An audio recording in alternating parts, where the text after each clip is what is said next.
Son fils de 22 ans était encore vierge et il avait voulu se venger de n'avoir jamais embrassé une femme. All of you sexually active men, I hate you.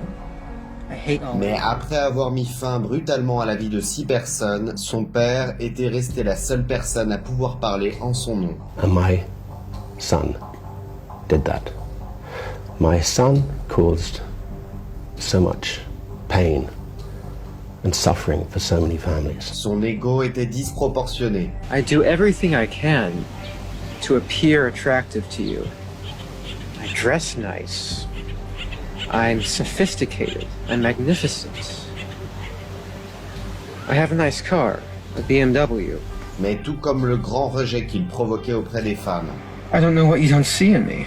I'm the perfect guy.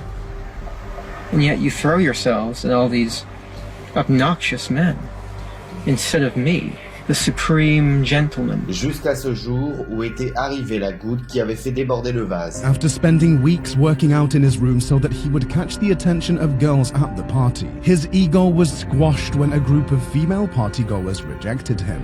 They were sitting on a ledge, and he fell into a fit of rage and tried to push them off of it. The men in the party charged him, pushing him off the ledge instead. They beat him up and broke his ankle. As he stumbled away, he realized he'd left his designer sunglasses at the party.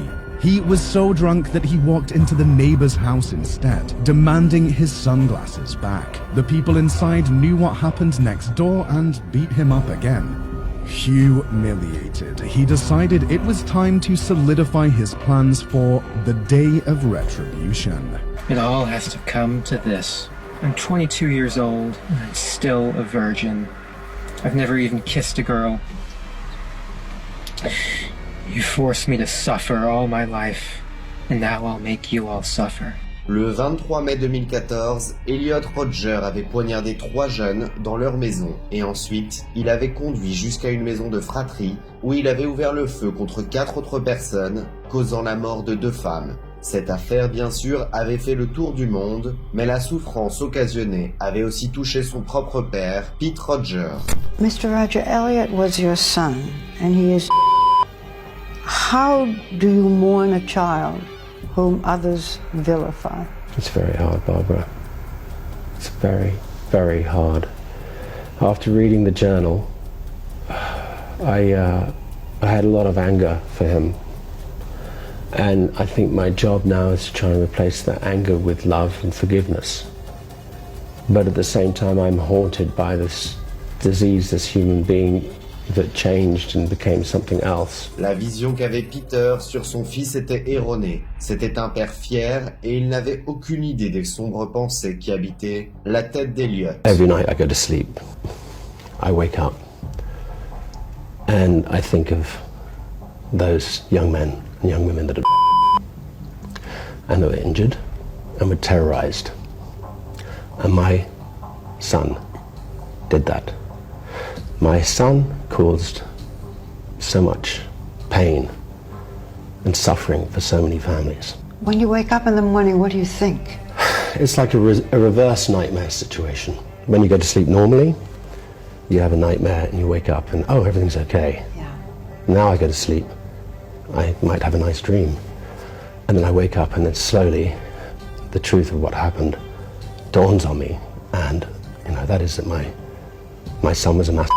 Car ses pensées sont ce qui épuise le plus l'esprit de Peter. Son fils l'avait fait devenir aussi sans le vouloir un autre méchant de l'histoire. You did not think that Elliot would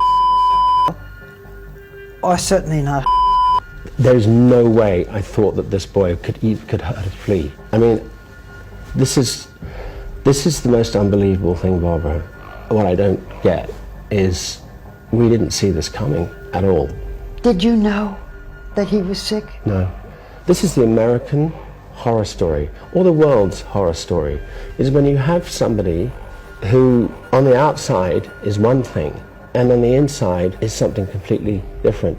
Mais pour ne pas s'effondrer dans la douleur, Peter Rodger avait décidé de faire entendre sa voix pour sensibiliser les There gens. have been numerous schools.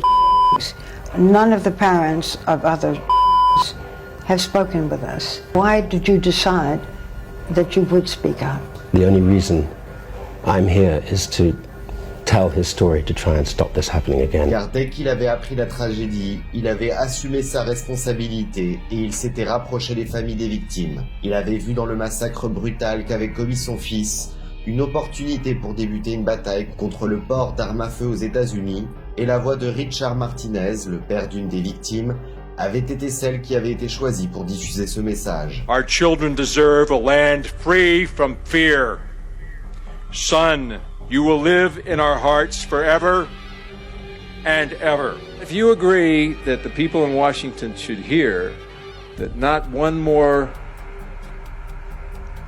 person should have to because of this ridiculous situation, then when I raise my hand, I want you to shout so loud that they're going to hear you. Are you with me? Not good enough. One more time, are you with me? Not one more! Not one more! Mais bien sûr, derrière cette lutte infatigable, restent encore en suspens des centaines de questions dans l'esprit de Peter Roger. The father of Adam Lanza now says that there are times he wishes his son had never been born. Do you ever feel that way? That's a really loaded question.